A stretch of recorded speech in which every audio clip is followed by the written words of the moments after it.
bit behind, so anyone that's actually stayed behind, I really appreciate that.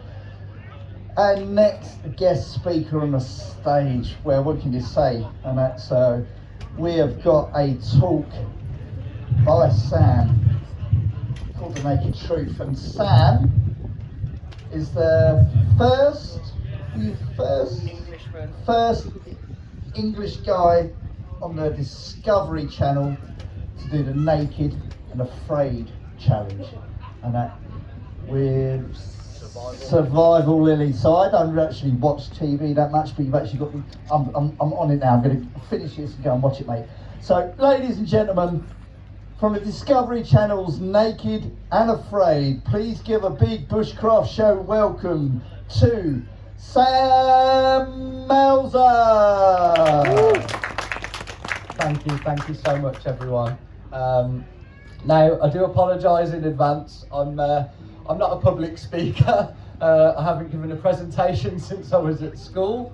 But hopefully what I've prepared today will give you an insight into the kind of adventures that unfold on the awesome Naked and Afraid, and what it's truly about. I mean, to throw it right in there, I've called my talk The Naked Truth. Mainly because a lot of actual fans are waiting to hear some incredible behind the scenes stuff, and a lot of folks actually think, you know, maybe it's scripted or we all go and stop in hotels after the challenge.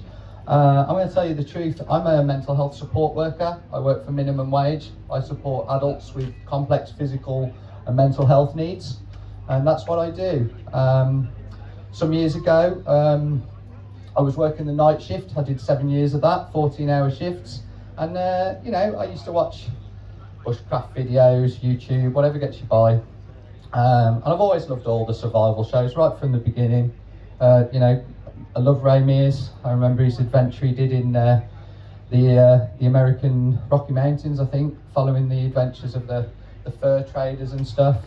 And it just seemed like things escalated. There was a show called Dual Survival, where two guys like washed up on a beach in a survival raft, and things got even wilder.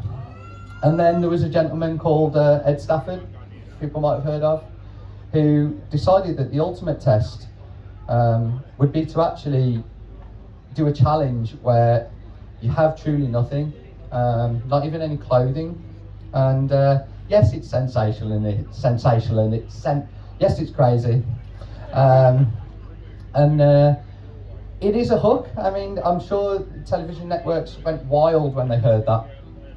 Because, let's face it, is there any hands up anyone who's seen or watches Naked and Afraid regularly? Wow. Well, thank you, all 5 of you. Well, I'll tell you this for nothing. If you're flicking through your channels and you come across this show, you know when you've skipped past it. Yeah, because it's always green and it's always lots of flesh. That being said, it is censored, so to all intents and purposes, if you do watch it, the cast, the survivalists, participants, victims, whatever you want to call it, we're all wearing, to all intents and purposes, blurry underpants. So I decided to call my talk The Naked Truth, obviously because a lot of people think that maybe it's, you know, the folks on it are actors or it's not as real as it seems. I'm here to tell you today, my goodness, it is. The hairs would not be standing up on my arm this high just thinking about it if it wasn't. It was raw, it was visceral. Right, without further ado, let me move on. So, a Team Silly adventure. We'll get into that because some wild stuff happened, and it's been a heck of a ride, and the roller coaster just keeps cranking up. So, what is Naked and Afraid? So, to summarise heavily, but really it is very simple, and you can perceive it however you want. A game show, a challenge, a rite of passage perhaps, a test, a sport. I consider it to be a genuine endurance sport. It's just that most endurance sports take place over distance, whereas a Naked and Afraid challenge takes place over time. It's a rite of passage. Every culture on every continent in this whole world has had or had in their past rites of passage where young individuals are sent into the wilderness to test themselves. I think a good example of this would be Aboriginal Australians with their walkabout. Often they would set forth into the wilderness, usually with their grandparent, and after significant time they might return without that grandparent, but also as an adult. And I think that means something, and I think it's something that we've lost. Right, so to move on, 2 individuals are inserted into a remote and inhospitable region with no food, no water, and no clothes. Yes, there is, as I've said, a sensational kind of component in being naked, but it also is a core aspect of the challenge. It makes everything more raw, more visceral. It makes you feel incredibly vulnerable and has a very intimidating psychological effect, which I can genuinely attest to. Participants are allowed only the most basic survival tools. Generally, a knife, a good, heavy, sturdy knife. Mine was made by a Naked and Afraid legend. It's a Naked Not Afraid blade, and it is big and it is heavy and it's scary and intimidating, and it helped my confidence out there a lot to know that it was at my side, and we'll get into why. So the participants must survive together for 21 days. My mind called it 504 hours, because sometimes, some way that seems like less. By any means necessary to make it to a predetermined extraction point on a map that is provided at the beginning of the challenge. An individual may choose to tap out voluntarily, unfortunately on medical grounds, which if you're a fan of the show, you'll see happens really quite often. You know, you can be the greatest survivalist or bushcraft or whatever you want to be on Earth, but if you break your ankle or something like that, it'll still be curtains, unfortunately. Thankfully, the show isn't that brutal, and they will extract you to a medical facility. Okay, a small crew passively captures the ordeal from start to finish, and it generally is a small crew, sound guy, camera guy, and maybe a producer walking around. And they all wear masks and sunglasses, so you can't see their faces. Under no circumstances are they allowed to communicate with you, or even non-verbally. They can be fired on the spot by policy. Very quickly you forget about the crew being there, in fact, and they become a very passive presence. And they've done this 100 times. They know what they're doing. They know how to keep out your way. And to be honest, you forget about them very quickly because there are many, many bigger fish to fry. Okay, so I've got this video here. Hopefully it'll play. And it'll probably explain things a little bit better than I can.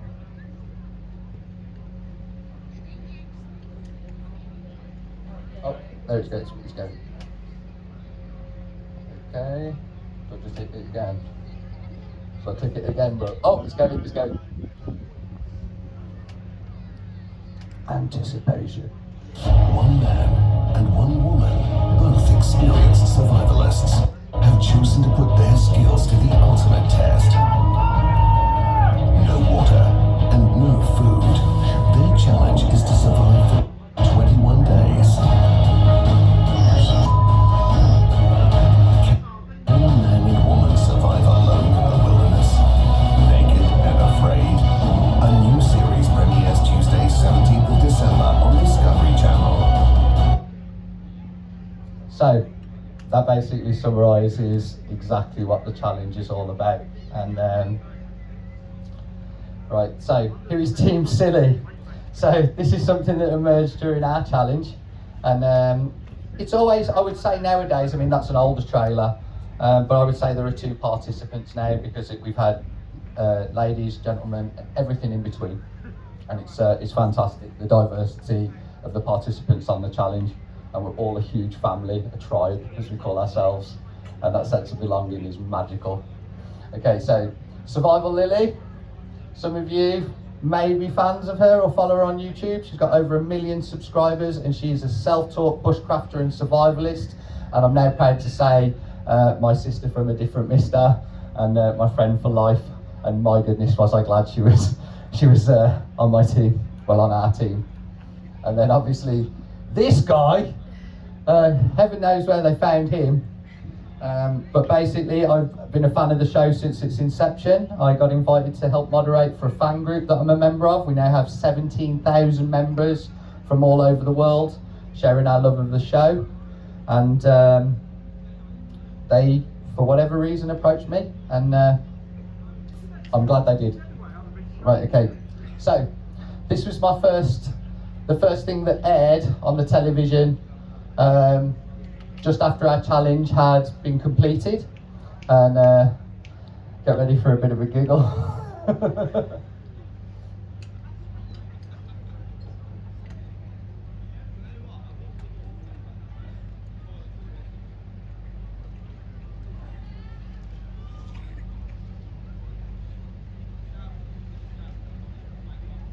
While it's loading, I'm going to blast through the slides, and I think this will go a lot better with a bit of Q&A, because I'd imagine some of you are brewing some quite interesting and probing questions. Of the popular television show Naked and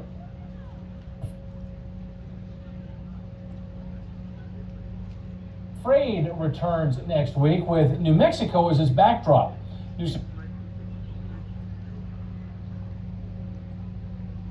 News13's Marilyn Upchurch gives us a sneak peek. What looked like paradise turned out to be hell. From the jungles of Guyana to the notorious Devil's Canyon, and for the first time ever, the wilderness of New Mexico. Their challenge will take place in the Sabinosa region of New Mexico, a remote and untamed high desert in the American Southwest. In the season premiere of Naked and Afraid, a woman from Austria and a man from the UK venture out to no man's land between Las Vegas and Santa Rosa. At an elevation of over 5,000 feet, the region is known for its extremes. As they try to become the first foreigners to endure. Look how Lily looks like Pocahontas, and I look like almost transparent. Oh my goodness.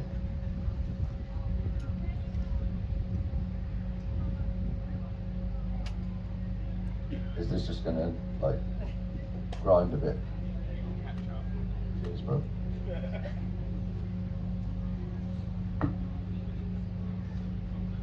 Okay, so while we're waiting for it to buffer, that's actually our insertion there. That was briefly after we met. 21 days in America's Wild West. The duo is said to have survival experience in Europe, but unfamiliar terrain proves challenging.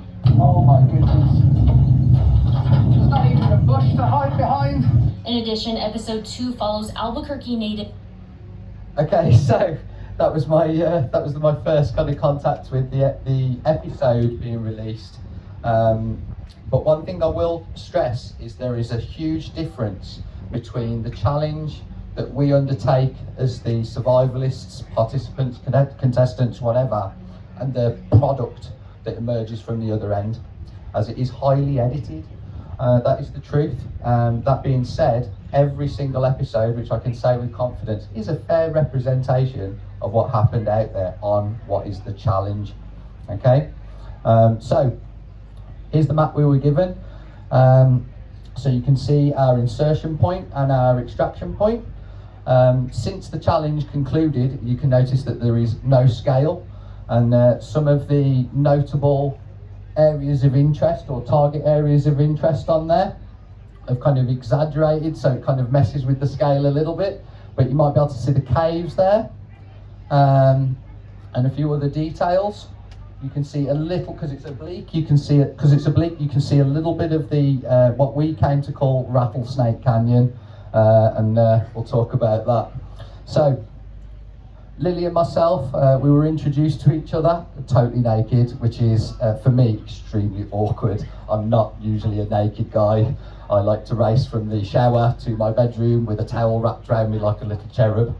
However, thankfully, Lily, being much more European, it's no problem for me.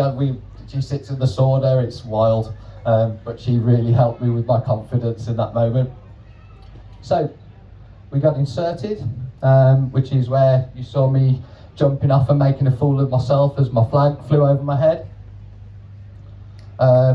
In less than 2 hours of the challenge beginning, and we decided to make our way down into the canyon, knowing that any water we were in hopes of finding would follow gravity downhill. We then heard a noise, and this happened. We had a rattlesnake encounter with it was at least over 1 metre long western diamondback rattlesnake, and we had a little bit of a conundrum because literally the challenge had just begun. We hadn't begun to starve yet, and we just stuffed our faces prior to the challenge beginning. Obviously knowing that we weren't going to be eating anything, we didn't procure ourselves for another 21 days. We had to take it. It paused the clock for at least 3 days. And later on, if we get time in Q&A, I do have a clip of that moment. Some of you might have seen it on Gogglebox, however. Did anyone see it on Gogglebox? Yeah? This man? Awesome. That was real. That was intense. And every time, I counted 4 or 5 times the snake struck, that would have been the end of me. You know, the unofficial tagline for this show is no one's going to be happy until someone dies. And it will happen one day. But until that, we'll just keep cranking. So, we got our rattlesnake after quite an epic battle with it. We got down into Rattlesnake Canyon, and we established our camp 1. A lot of people I've noticed on the show, again, I've been a fan for years, I've watched every episode many times, generally get straight into the process of constructing their shelter. Now, how many ex-military guys and girls have we got here who've done a survival training? Yeah, a few? Awesome. So a lot of the training seems to be revolve around like 72-hour scenarios, and there is a good reason for that. So 72 hours is the mean average time that your a survival situation will unfold until you're either dead or rescued. The Naked and Afraid challenge is 7 standard survival scenarios back to back. I actually suggested to Lily that maybe we take our time a little bit more with this and maybe grizz it for an evening and cowboy up with a big fire. As with everything, we were forming a great team, and we discussed everything together, and Lily was adamant that she needed to maintain and regulate a body temperature better. And she decided to build actually a very awesome, well-insulated, lean-to emergency survival shelter. I just stacked up a ton of firewood, jumped by the long fire, and just waded it out till the next day till we could better examine our resources and gather things together and come up with formulate a much more comprehensive plan. Okay, so very quickly we noticed that our water source was drying up because there'd been major flooding in the region and actually forest fires, etc. So the whole canyon was washed through, everything was facing down towards extraction, every blade of grass. There was clearly an enormous amount of water that had travelled down that canyon in its recent past, leaving lots of pools. There was no genuinely flowing water. So for the first 2 days we're chugging away, it's filled with tannins, it tasted very acidic, but we were able to hydrate efficiently with it. Lily constructed the most incredible fish trap I've ever seen, and I called it on the episode, I think they showed it, a masterpiece of form and function. Oftentimes on Naked and Afraid, fish traps don't work very well. We actually called ours the weapon of mass production, as it provided in excess of 15 crawfish throughout the challenge, and it only started to fall to bits on about day 18. The lady is a walking, talking survival encyclopedia and bushcraft 3D printer, and just an amazing asset to me and our team. So Crawdad Creek, we had some caves to explore, indigenous American caves, where the indigenous Americans had inhabited these up until a few centuries ago, actually.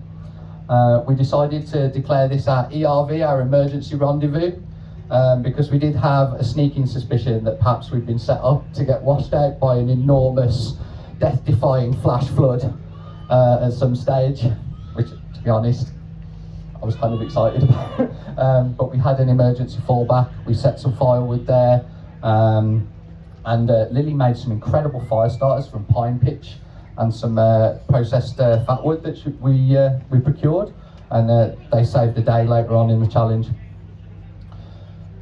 Okay, so Castle Grayskull, which I'll go into more detail on later, was our primary shelter. On about day 3, as I say, we noticed our water was evaporating very quickly. We decided to mark a stone, and we calculated, based on the rate at which it was evaporating, we had less than 72 hours at Camp 1, and it wasn't looking pretty. You know, any time during that 3-day period, the water would have got so concentrated with tannins, no amount of boiling will get rid of that, and we'd have probably started to get sick or even potentially run the risk of renal failure, and no one wants that. Okay, so Castle Grayskull, we decided to change camp. We had a little breakfast of a crawdad. We constructed a indigenous American device called a travois, which is essentially a sledge. We stacked all our yucca, which was making our cordage, as much bedding as we could, our tools and items, and off we powered to our second camp location. The reason that we chose to hold up there was because I'd gone off on a little recce, a little scape, and as I was walking along, I noticed that my underfoot became moist, and thank goodness there was a seep. Now, I actually think the production knew about this and neglected to tell us. I am a little bit gobby, and I'm a big huge fan of the show, and I did notice that if they don't give you a pot, it actually means that there's probably going to be a fresh water source, because watching people keel over from dehydration on day 2 isn't great TV. And I said this to them, I have a sneaking suspicion they gave us that pot knowing that I would drink the horrific water at the start of the challenge and not go in search of the beautiful freshwater seep that we found with peppermint growing all around it, which was incredible. So we set up camp near to our water source, and we pounded water all day, and we began construction of our base, which I'll go into next. Okay, so we had a bear encounter roughly halfway through the challenge. I remember seeing the bushes rustle like in Jurassic Park, and I knew it was a sizable mammal. It was quite terrifying, and the most terrifying thing about the experience is I gave it the usual, hey bear, and nothing happened, so I drew the naked not afraid blade, waved it above my head and bellowed, come and have a go if you think you're hard enough. I heard it run, and it did, but then it stopped. Lily was notching an arrow, and you know, it would have been unfortunate to have to take the bear out, but I promise we'd have eaten it. And then Lily shouted, and it ran again, thank goodness. But whatever it was, we knew it was big enough to stop, question its decision and think, hang on a minute, can I eat these pink squishy things? And the answer was, it probably could have. Okay, other things that happened. Lily bagged a jackrabbit. She harvested it from the Great Plains at a time when we hadn't eaten in, I believe, 8 days, as our crawdads had dried up. And she harvested a jackrabbit, and it saved the day. I've got another slide about that, because that was winner, well, jackrabbit dinner. We had a ground squirrel that wasn't shown in the episode. It was quite brutal, and I understand why they didn't want to show it on television, but I think it's prudent. We did get 2 medium mammals.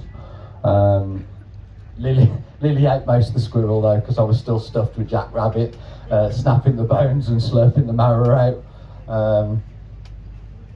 Okay, so at the end of our 21 days, it's extraction time, and this is a great day, because obviously we'd suffered quite immensely.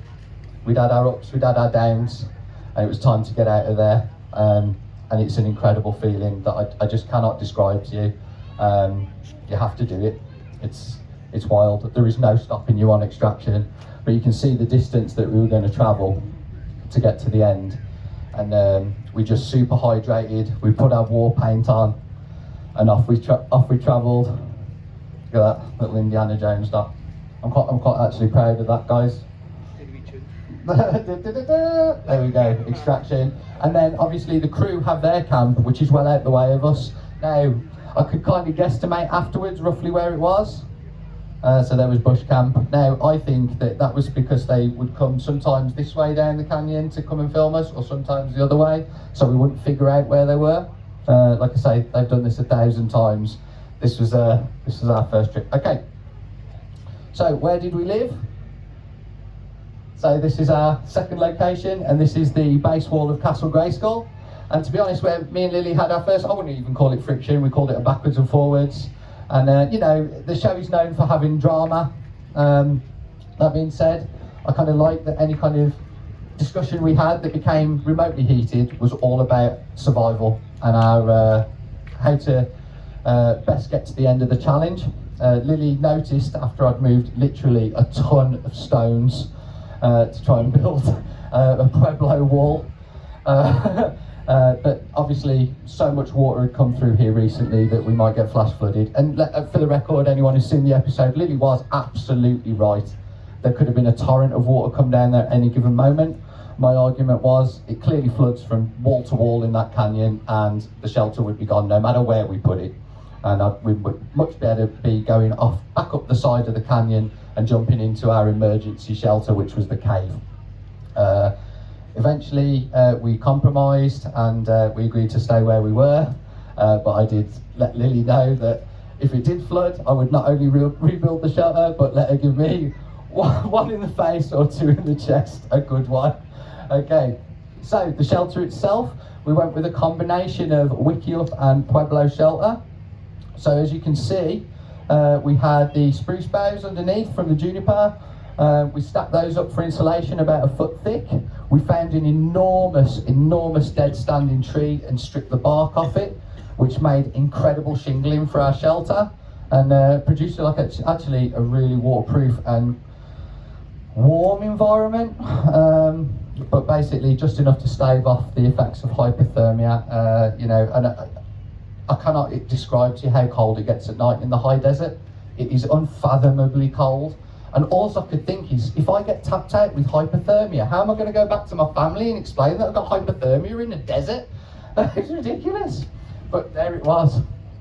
Okay, there's me with nature's AirPods in my ears, which everyone found amusing when they saw the episode. I actually put the sphagnum in my ears to stop the bugs going down there. It was quite visceral. There we go, Castle Grayskull. Okay, what did we eat?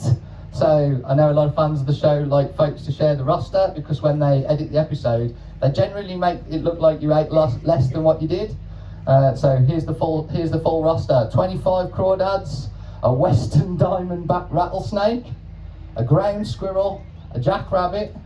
We had cactus pads and cattails, and 3 lizards. I was quite shocked by cattails; they're actually quite spicy, but we discovered them a little too late. Because they'd have actually gone really good in a jackrabbit stew. Okay, moving on. Oh, there's Lily with the fish trap. Yeah, you can see it there. This one, that's Lily celebrating a good crawdad haul. And that's an important thing I discovered out there.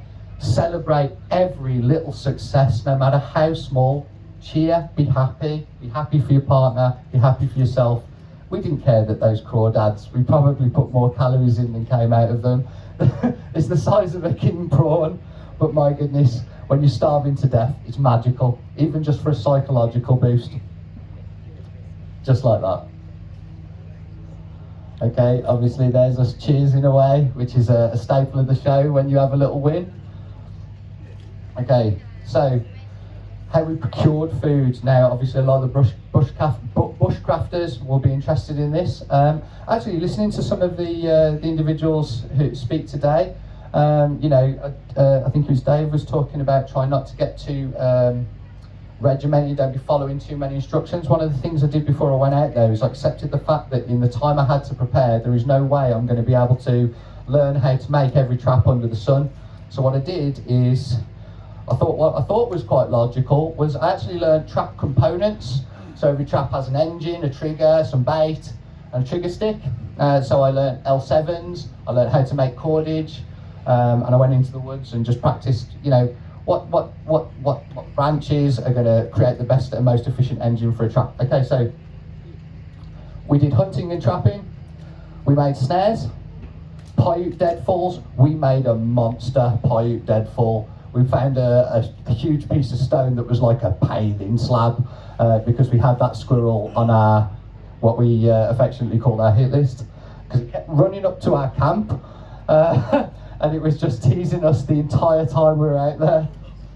Okay, and obviously Lily has an incredible level of technical skill, and she constructed what she called the Vietnamese snap trap. This trap is probably,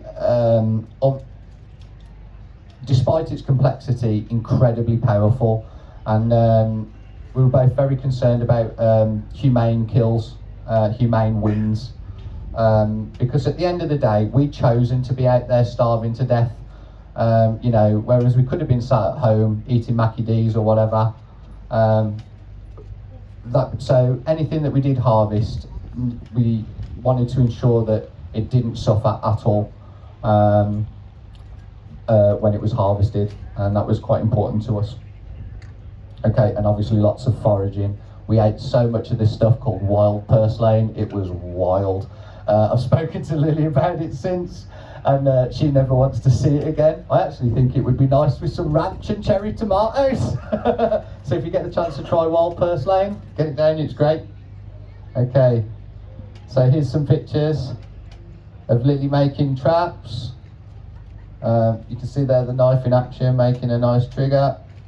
And there's the snap trap. Why she stuck her finger in there, I do not know. I was hiding behind my hands, but she had to test it. She put her stick on it, and it was, whew, everyone there went, whoa, when it triggered. Okay, the high score. So the staple of every episode challenge is there's a big win. Obviously we got two. They chose to show the one they wanted in the episode. Now there's Lily drawing a bow, and she's a poet. She's a poet with that bow. So we were both getting very weak, and I do encourage you to watch the episodes. We had our bad day was day 13, unlucky for some, and the day prior, I believe it was, Lily had been suffering very much from the cold. I later found out due to an autoimmune condition that she has that affects her circulation and metabolism. And I was collecting a huge amount of firewood, and just for clarity, it's a full-time job out there. I mean, if you find yourself in this kind of situation, your firewood is a full-time job. Anything you're doing on top of that is a hobby, in all honesty. And I was becoming very depleted, and I was becoming very weak. And I vocalised a very unpleasant and intrusive thought to her, that perhaps if things continued like this, I might not make it to the end. And you know, we'd bond hard out there, and we'd become great friends. And you know, Lily was never going to tap out. She was going to leave so I could make it. All she needed to know was I was going all the way, whatever happened. And I'm so grateful she chose to stay, and we just crushed it together as a team. So Lily, despite being so terribly depleted, set off on one last hurrah to go in search of that big win. She hiked, I believe it was at least 4 or 5 kilometres back up past our insertion point onto the Great Plains. Now, I'm sorry it's a little bit dark. Again, check out the episode.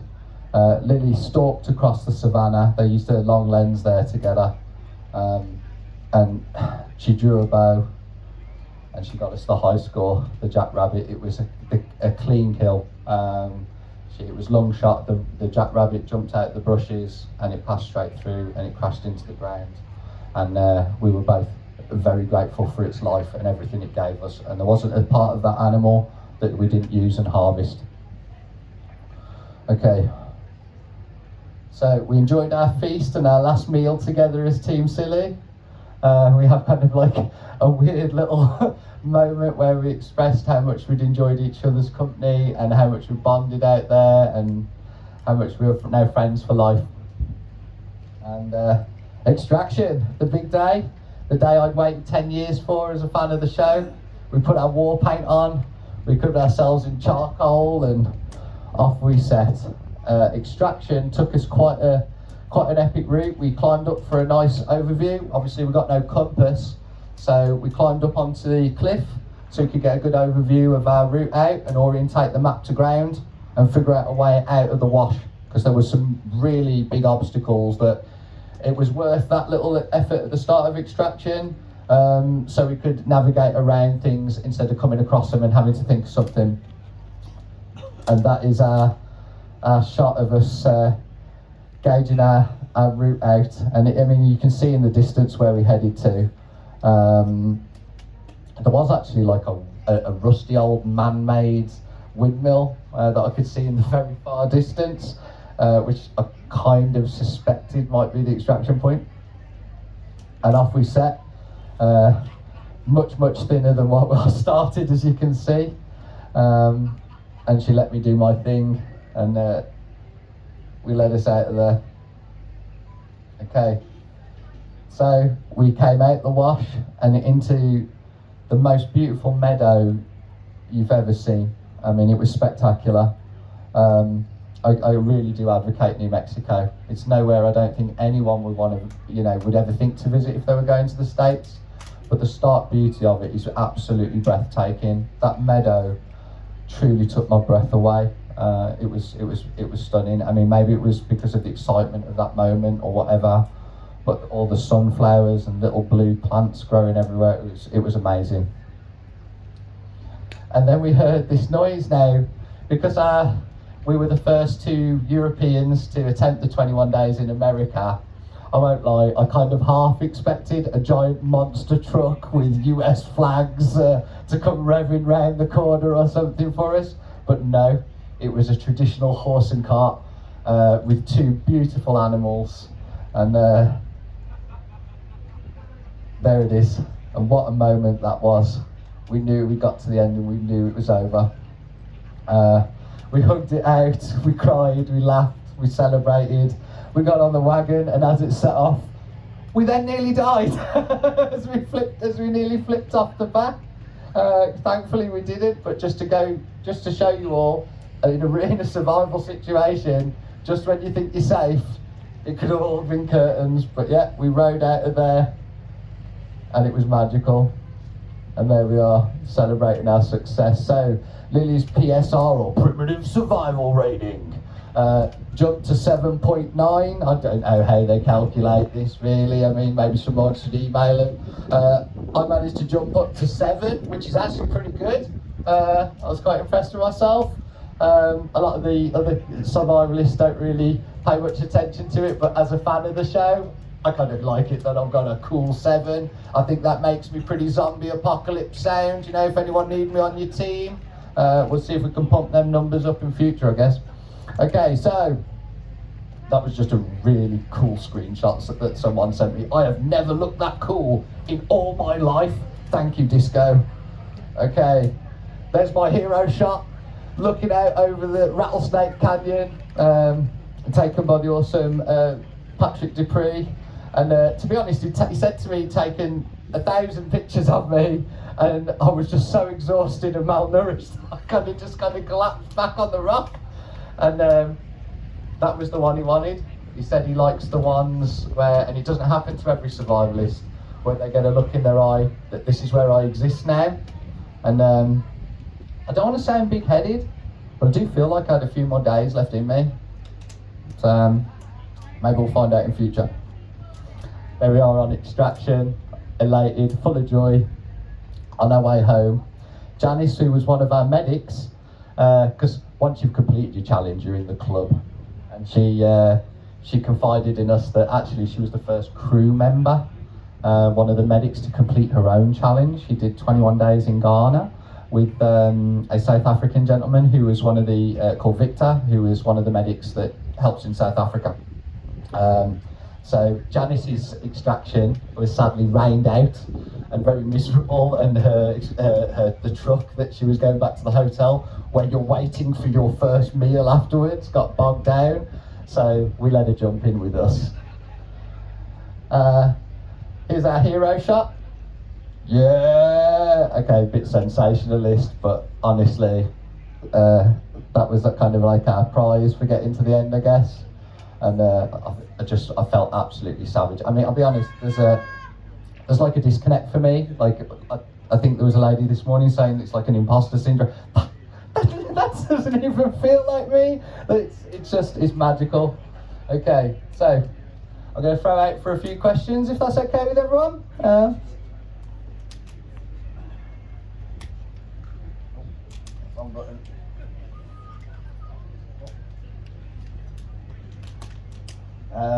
Any hands up? Any questions for Sam out there? Have we got anyone? So I'm quite tired, so you have to really poke your hand up. Right. If you could do it again and choose any location in the world, where would you go?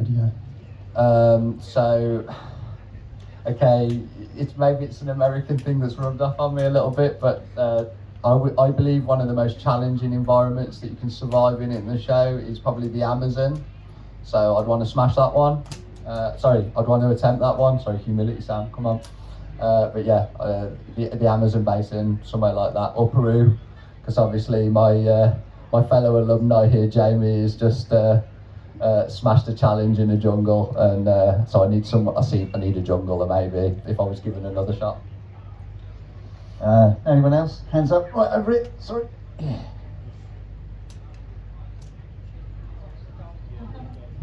Hiya. What did you take away from the experience? What have you learned? Many things. Like, I was a lot tougher than I thought I was. To be honest, I originally, when I applied, requested a 14-day fan challenge, you know, and I think they looked into my background and found out I had some military experience. And I can remember the producers, and they're like, Sam, we believe you're fully capable of completing a 21-day challenge. And I was like, are you sure? And they were like, well, it's that or nothing. So I said yes. And I guess they knew better than me, so off I went. You know, I think a lot of people march into it with a lot of ego and, dare I say, hubris. And I think the best thing you need to be humble in the face of this challenge, because it can just devour you alive. But one thing is, like, I don't like food waste anymore, and I'm a little bit more thoughtful about what I'm eating, and things like that. And you realise actually how important nutrition and food and hydration is to our bodies, and you also realise how very little we need to exist. A pot,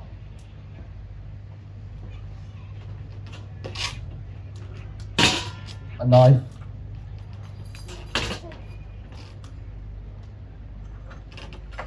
and the capacity to make fire. That's all we had. Not even a stitch of clothing on our back. And I think you realise that, I think as Ray alluded to earlier on, you know, maybe we do consume too much, and you realise actually how very little we need. That being said, a pair of boxer shorts would have been welcome. Okay, has anyone got any more questions? I know that there's probably a burning question someone might have. Yeah, me. Obviously, some of you might have seen my absolutely shocking performance hanging on for dear life to introduce Ray earlier, and that was totally unscripted. I had asked for lines for most of the guest speakers coming on, and unfortunately, for one reason or another, they didn't come. But I was provided with a certain little nugget of information, and obviously, pun intended, you are exposed to the elements and that when you're out there, and whether that's the wind, the heat, the sunburn. But is it true, Sam, that you might have also got a particular item of your anatomy burned during this challenge? Well, yes. So A little bit fire, maybe, perhaps. Yeah. So as soon as there's miners here, I will just yes, I did sizzle my sausage. So prior to the episode airing, obviously they want to build lots of interest, and there's always a segment in every episode called Private Parts, and it's usually like, when did you go to the loo, or how do you brush your teeth? Now, unfortunately, the wood we were burning in our long fire was primarily juniper. Now, I didn't know this, I'd never come across juniper before, apart from when I'm drinking gin, which is my favourite tipple. And any road up, it seems to just eject absolute little meteorites everywhere as it burns.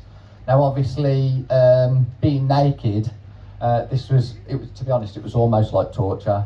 I've got lots of little scars all over my body. It looks like I've had chicken pox or something.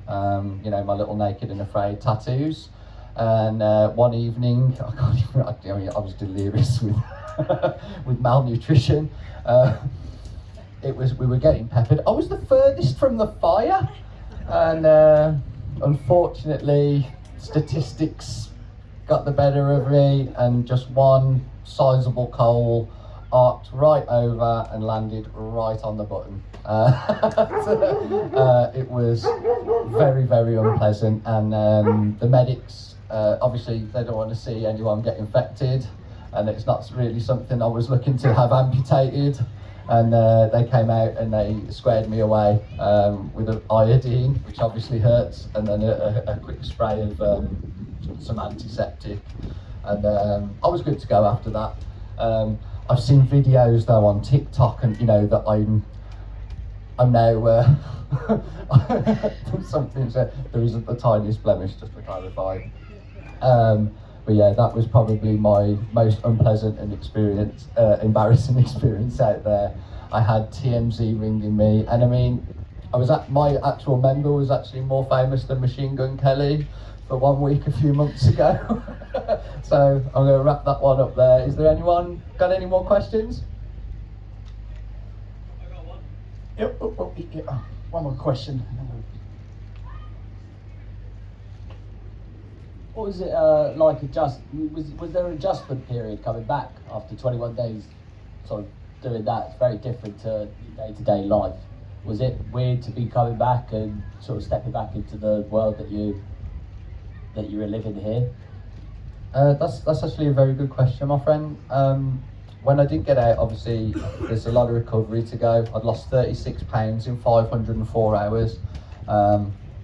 You know, it's a lot of weight loss, and I mean, I'm not even going to joke about it, because it was a lot, and I'd worked very hard to collect as much firewood as we did and to keep us cranking, as did Lily. She lost a vast amount of weight, to the point where we were actually on the verge of having a medical issue, I'd imagine.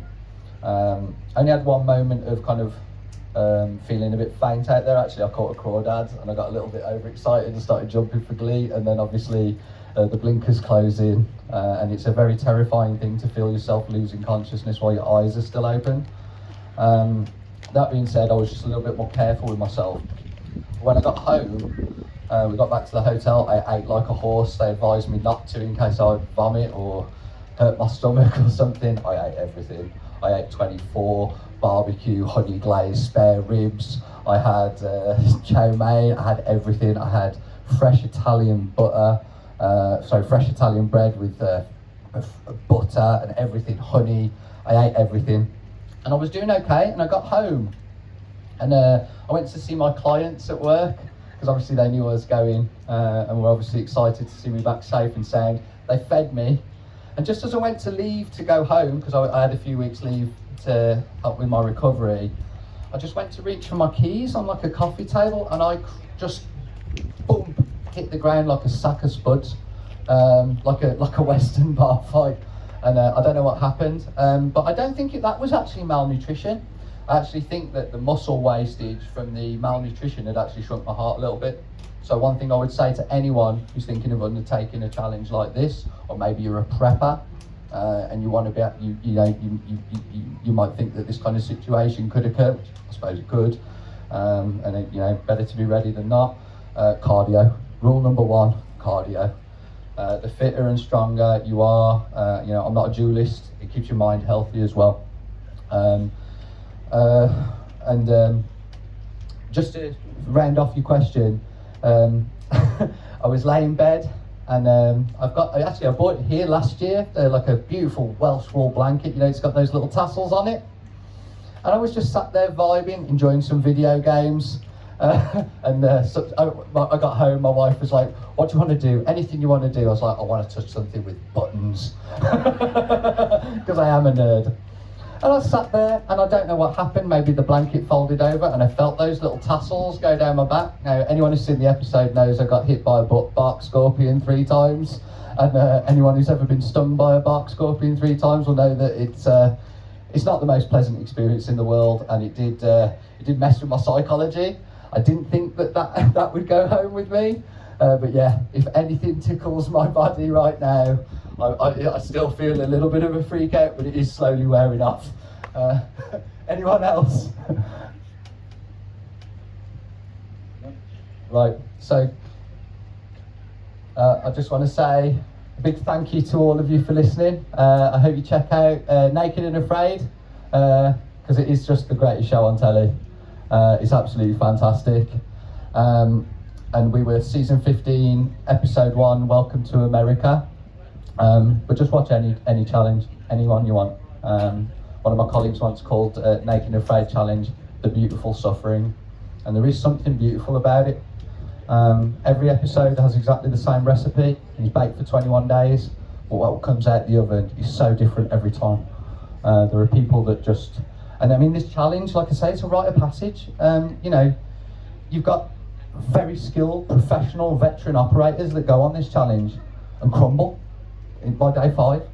And then you'll have like a nail technician who works in a mall in Massachusetts rock up and be, you know, getting wild boars in a headlock. And I say to all of you out there, you know, no one knows if they have it in them or not. I didn't, and so you go out and do it.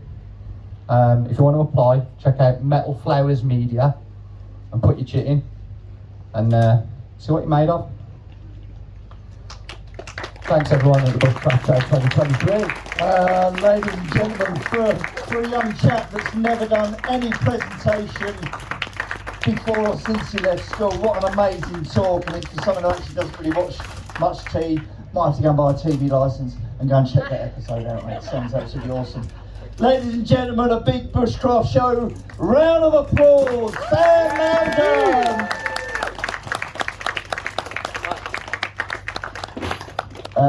We have got about sort of 10 minutes or so. Some of you might have missed the announcement. We've actually managed to fit Bjorn Andreas Bull Hansen back in this evening. He kind of got here late, as some of you know, yesterday, and his show started a little bit late and was kind of cut